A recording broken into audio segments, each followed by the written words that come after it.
So here we are for the tutorial of the ALADDIN BiFlex, how to mount the battery adapter plate onto your power unit.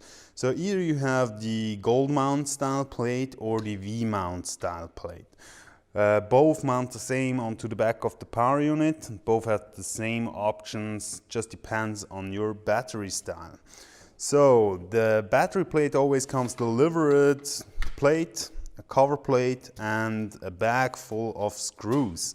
So either you mount the plate on the back of your battery plate, and then you're able to mount a belt clip to it to mount it onto your belt, so you can adjust the mount on your belt. So on one side you're able to have the power unit with the belt clip, and on the other side you're gonna have the battery with the belt clip.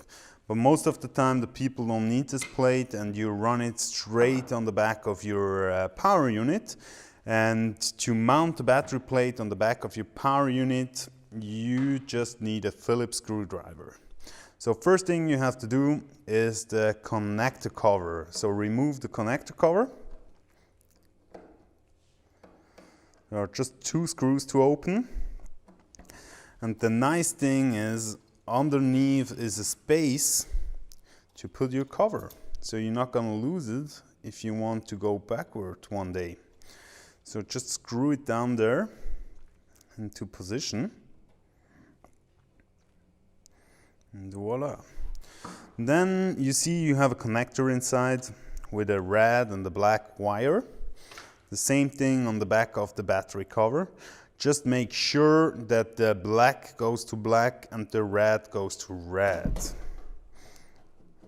Just plug them together, click.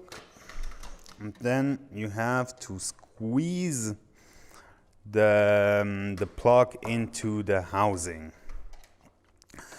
Then make sure that the cable runs on the good side, not get squeezed underneath any part of the battery plate, that it goes easy and smooth onto the back cover. Also important is there is threads for gold mount or V mount. It's always marked with a round square or a round point or a square. So the square is gold mount and the round one is V mount. Also there are 2 threads to mount the belt clip onto the back. So in this case, as we mount the V mount, we're gonna use the round points. So make sure cables are not in the back position. There we go. So now we have a bag full of screws. Usually they're coming more screws than you need.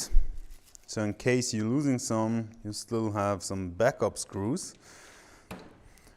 So now you have these 4 holes. Put the screws in it.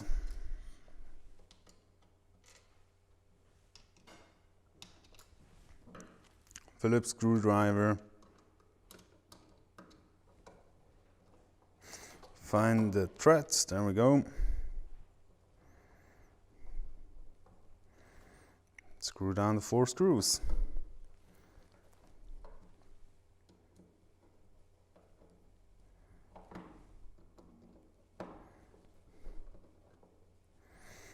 Here we go. So now you can put the battery on the back and it's going to be powered internal. So you don't need any cable to the battery. It's powered by itself. Yeah, that's the tutorial how to mount the battery plates on the back of your control unit.